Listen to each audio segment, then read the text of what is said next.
Are we all set to go? Good morning. I'm Marlon Yarber, Chief Probation Officer, Chair of the Community Corrections Partnership, and welcome to our October 6th meeting. I'd like to open the meeting and ask the clerk to call the roll, please. Okay. Member Benson. Here. Member Sullivan. I see her. I can see her. I can too. Can you hear me? I'm here. There she is. Thank you.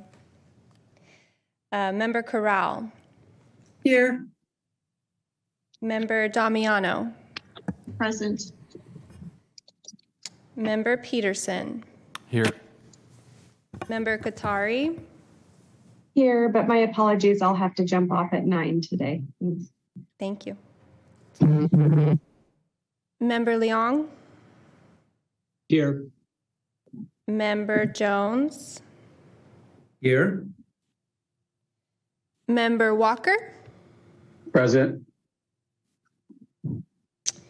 Chairperson Yarber. Here.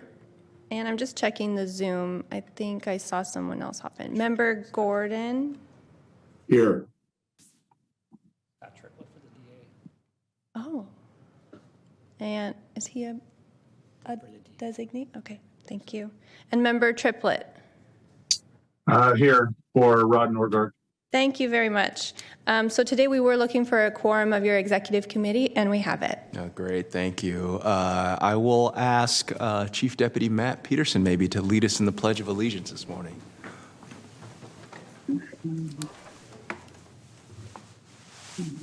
I pledge allegiance Allegiance to the flag United of States the United States of America and to the republic for which it for which it stands, stands, one nation, under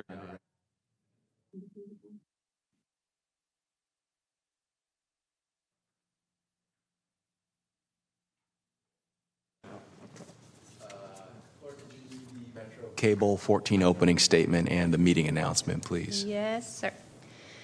This meeting of the Sacramento County Community Corrections Partnership is being cablecast live on Metro Cable 14, the local government affairs channel on Comcast, Consolidated Communications, and AT&T Uverse. This meeting is closed captioned and live streamed at metro14live.saccounty.gov. Today's meeting will replay on Sunday, October 9th at 9 a.m. on Channel 14.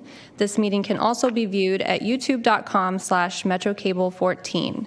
In compliance with directives of the county, state, and Centers for Disease Control and Prevention, the meeting is live stream and open to public attendance pursuant to health and safety guidelines. The practice of social distancing and wearing of face coverings is recommended for the health and safety of all persons participating in person during the meeting, although it is not required.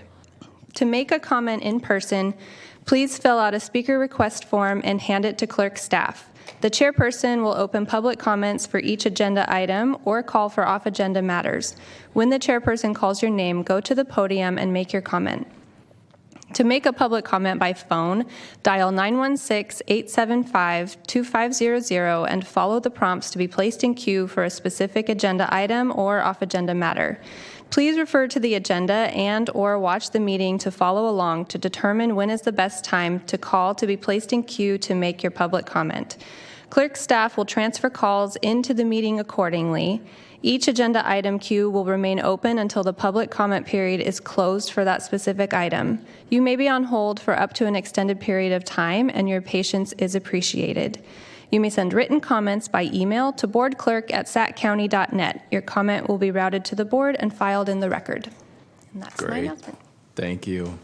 So I'll just remind all of our members as well as the public that this is a hybrid slash in-person slash video teleconference meeting, and there are some best practices that we're all asked to follow. So please speak from a handset or headset.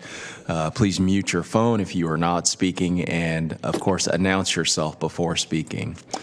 As I open the meeting, I'm reminded this morning that I believe this may be the last CCP meeting where Chief Deputy Peterson is representing the Sheriff's Department, at least for a while perhaps, as I think he may be moving on to a different assignment. Maybe ask if he's got any comments he'd like to share, but of course, on behalf of the partnership, we certainly want to thank him for all that he's done to represent his department as well as join us in what is often difficult conversations in regards to our plan efforts.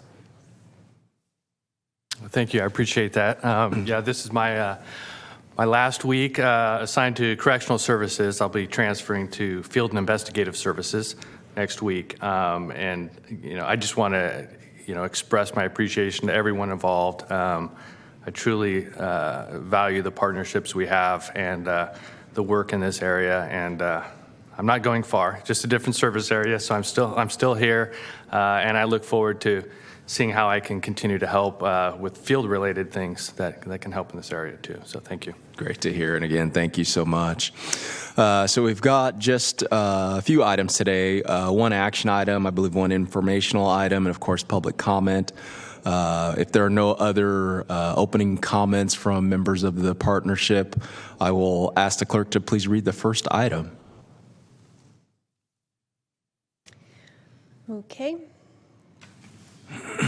Item 1 is approve the recommended Community Corrections Partnership AB 109 2022 update for submission to the Board of Supervisors. Turn my own mic off. Thank you. And Laura, would you mind walking us through the first item? Absolutely. Good morning. It is a pleasure to be here with you today, and I just want to say thank you so much to not only the work of this body, but also the Community Corrections Partnership Advisory Board, their leader and chair, Melinda Avey, and the former analyst for this group, Catherine York. Without them, we would not be able to bring you this plan today, and it is an annual obligation for us to complete this effort. And so I would say it's one of the biggest things that we do every year, and so I'm really proud to bring you what we have today. Can I get the PowerPoint up, please? Thank you. There we go. So I'd like to walk you through a little bit of the history as to how we got here today. Primarily in 2020, California's Budget Act added a requirement for the CCP to submit an updated AB 109 plan to the BSCC every year by December 15th. So now we have a deadline and a timeline that we work through every single year to get that update approved. To further the efforts to be able to produce that update and have it reflect both community input, the input of system partners, and some data analysis, the Community Corrections Partnership Advisory Board was created in 2021 and is asked to bring you annual updates for your consideration. This group consists of 4 community members as well as representatives for each of the departments seen on the executive committee. We last came to you for an update in May of 2021, and then earlier this year, we've continued to meet. The CCPAB meets every month, and then comes back to meet with you every 2 months to provide updates on what those efforts are, as how we're getting closer and closer to that plan update each year. Earlier this year, the CCP approved a timeline to get to this point, and that's why we are coming to you this month in October with the goal of seeking your approval for this plan update, which we will then bring to the board, if approved. Over the course of the last several months, of course, I just came on board in July, so really I just picked up the ball from the great work that was already being done. We incorporated all of the feedback from the CCPAB over the course of the year, any feedback we received from the CCP throughout that time as well, and we included it in a draft AB 109 2022 update, which we brought to the CCPAB on September 12th for approval, and it was unanimously approved. So I'd like to just run through you briefly what some of the changes are this year. In addition to, as you may see, it got a facelift. we gave it an overhaul visually. But really, so much of the work for this plan was done in 2020 and 2021. It was pretty radically changed in that time that we didn't make a lot of substantive changes to it this time. The same overarching goals are supported to improve and maintain community safety, to reduce recidivism, and decrease the use of jail through expansion of community-based treatment and support services. Our priority funding recommendations, you'll see this year there's 20 instead of 19, but they're very consistent with the same categories and the same general concepts and evidence-based practices that were identified in last year's plan. So what's new? The big part to know. As you'll see in your packet, you do have a red line version, but it's a little bit hard to look at that shows you the exact changes from one plan to the next. The big change, I would say, and the largest change, is that we have identified suggested metrics. This was done through the AB 109 Ad Hoc Committee for Budget and Program Efforts, and they identified a series of metrics on page 54 to 58 of the plan that are specific to the individual programs and services that are identified as priorities. In addition to that, they've also identified some metrics for the broad overarching goals for the plan. And this is just to give us a baseline, somewhere to start, where we can really look from year to year and see what's changed, what hasn't, what efforts and where are we making strides and where are we making improvements. And this is just a starting point. We look forward to refining these, understanding what we can and cannot get from our departments who provide this information, and how we can add additional metrics to further and better communicate with the CCP how our programs are doing, what's working, what's being successful, so that you can have informed budgets and efforts when you go forward to develop new programs for your departments. This year, our requests for those metrics, we do ask, when possible, to include demographic data because it's important to us to look at things through a racial and ethnic equity lens when feasible. And we would also look forward to bringing you some data trends and analysis based on what we receive. And so what my caveat here, or my caution, is that we just want to say one thank you. You've asked us to be data-driven, and that's our goal, the CCPAB. And without data, we can't be data-driven. So we will be coming back to each of the departments who are represented here to receive some of that information. Some of it we can receive externally, but really it's the collaboration between these partners that will enable us to tell the better story as to what's working, what isn't, and where you can helpfully go in the future. Other things that are new in this plan are that we've identified that there's at least a public perception of a disconnect between the budget process and the CCP's AB 109 plan. And that's because on one level, there is a little bit of a disconnect. The processes aren't designed to work hand in hand, but they are designed to inform each other. And so that's our goal, is to bring you an AB 109 plan that helps inform your budget development processes and helps the board as they make their budget decisions over the year. We also added some service gaps identified with the Mays consent decree, and we also have an increased desire to promote public awareness and knowledge of the CCP, CCPAB, and the AB 109 plan. Without letting people know who we are and why we're here and what we're trying to do, we can't receive that valuable community input that makes the plan better. So what happens next? If the executive committee approves today, which we are requesting, we will then bring the plan to the Board of Supervisors, where unless it's rejected by a 4/5 vote of the board, it will be accepted. If it is rejected, we will come back to you with some revisions and we'll keep moving forward. After that, we'll submit the AB 109 Plan 2022 update, if approved, to the BSCC by December 15th. And that's all I have on this item.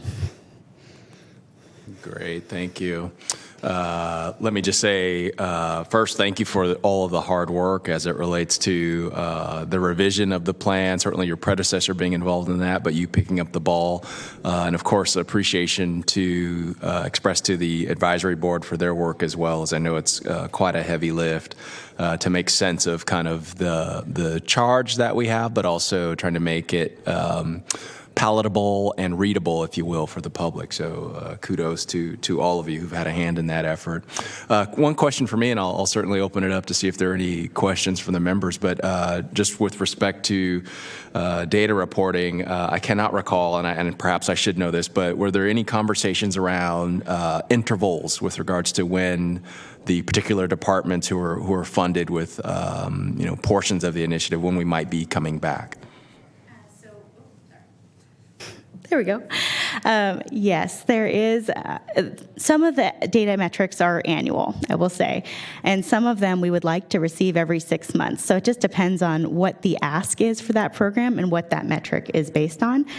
So ideally, I would be coming back to all of the departments who are part of this team around January, and I would be asking for data from the last 6 months to at least get us started. And then my goal would be to return to you probably in April with an analysis of what that data showed.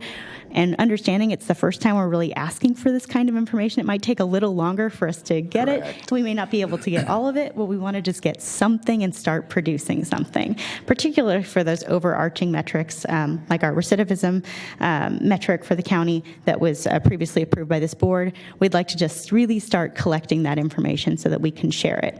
With the understanding, it only shows, every data point only shows one part of the picture, and it's until we have more and more information over time that we're able to even see the indicators that we can then act on and then use.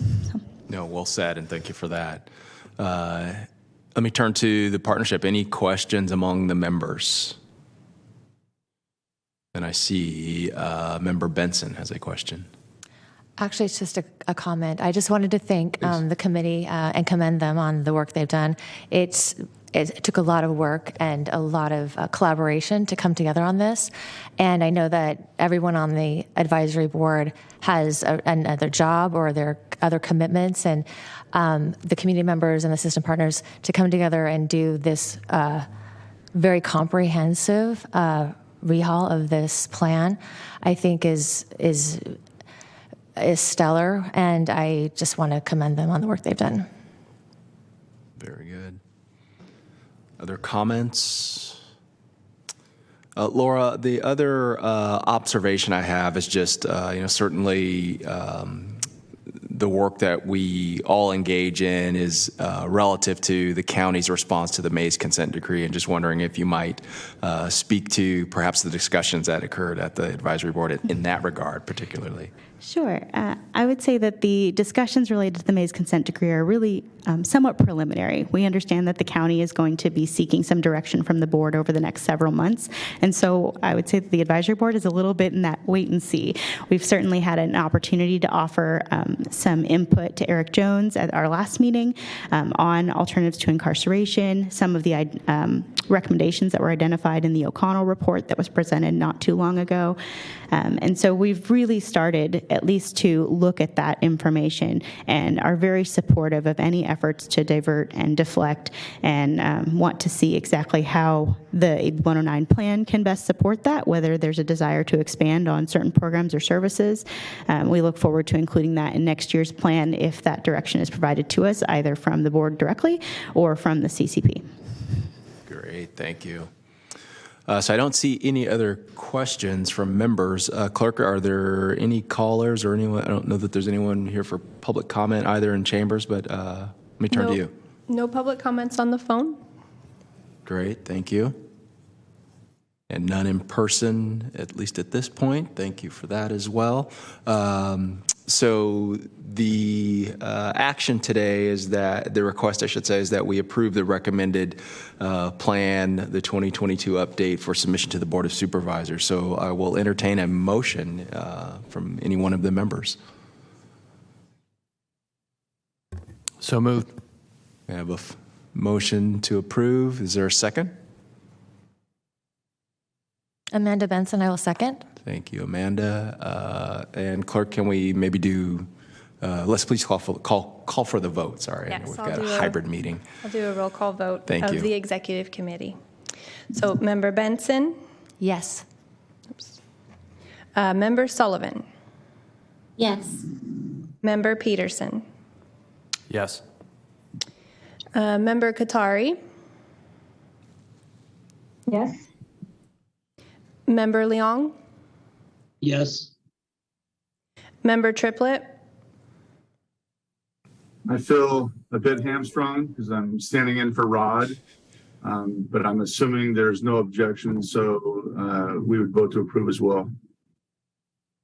and Chair Yarber. Yes. And the motion passes unanimously. Great, thank you all. Clerk, when you're ready, let's please move to the second item.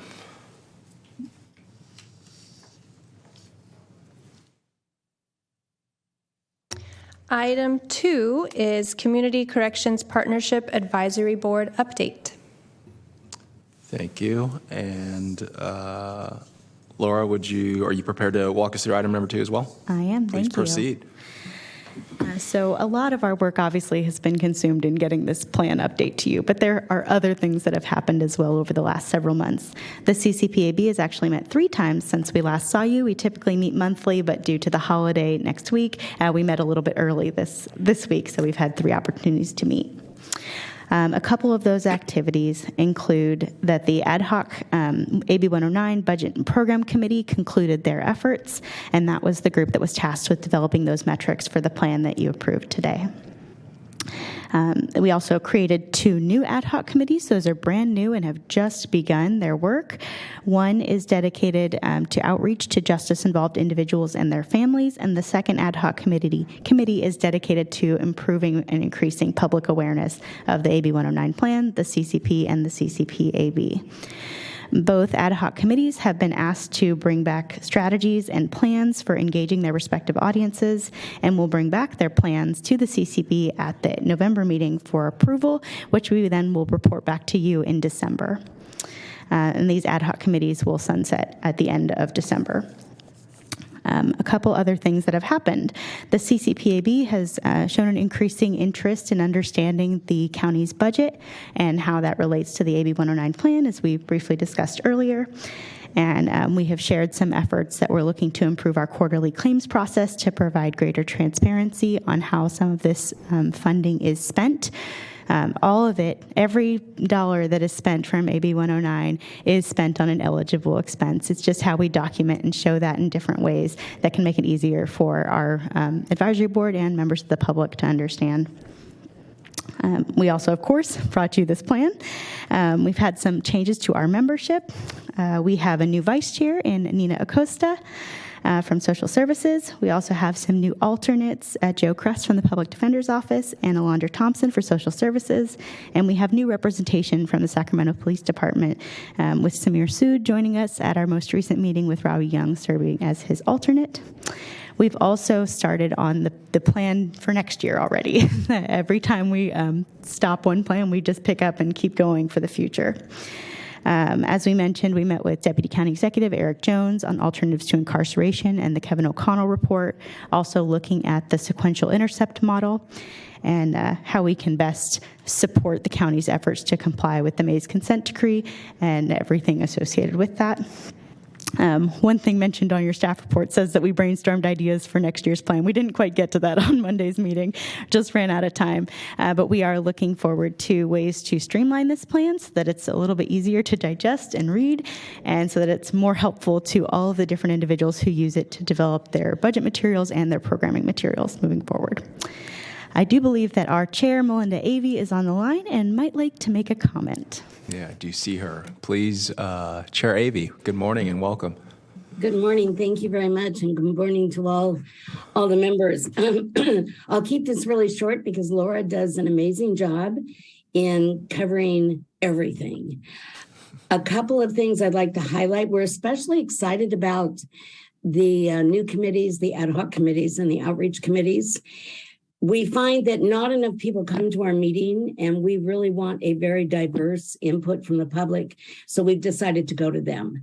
And it's going to be very carefully structured for the justice involved folks. It will be primarily listening. We want to hear from them what works, what didn't work, what ideas they have. For the public awareness campaign, we will go out. We have found that lots of people in the community have no idea what we're doing. So we want to inform them about some of the progress that's being made in the criminal justice arena. And we also want to invite comment. And again, this will be pretty structured. And before we do it, I think we'll have a script and we'll probably run that by you. We are committed to informing the CCP at each meeting of our progress as we move along. Next month, we will discuss our plan to do that. And each meeting, we hope to bring to you what we have done. So you can take a look at it. So we won't hold everything until the end where you're having to read a long report. We see that it'll be different. It'll probably be shorter, more concise. We hope to maybe build some innovative concepts into that plan. We're listening carefully to the Mays consent decree and the O'Connell reports. So we're excited about the opportunities that we see in deflection and diversion. We think that offers an opportunity to really make this plan work and increase the outcomes of reducing recidivism. So I want to thank you. We're mindful that we're an advisory board.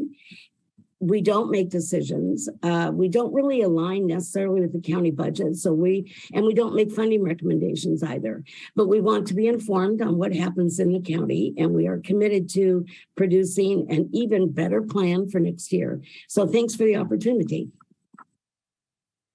Well, thank you for those comments, Chair Avey. You actually spoke to the couple questions that I had in reviewing the item, so appreciate your thoughts, particularly as it relates to connectivity with the community and the outreach. Of course, the establishment of the ad hoc committee that Laura addressed as well. It's always interesting to me, in our work when we ask our clients, our customers, the public, what it is they see and what it is they think we could do better at, or what is it that maybe we missed that we could add to our complement of services. It's always very interesting what we get back. So we'll be watching and waiting carefully to hear the results of those conversations.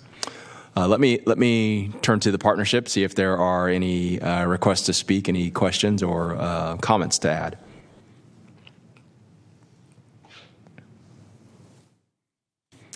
And I see none yet at this point. Clerk, are there any public comments for item number 2? We do not have any public comments on the phone or in chambers. Great, thank you. So again, this was just an informational item, and as mentioned, we certainly will be, watching and waiting to hear kind of the results of the conversations and all of the hard work, as has been referenced, that occurs with the advisory board. So thank you for the report, and again, looking forward to the results.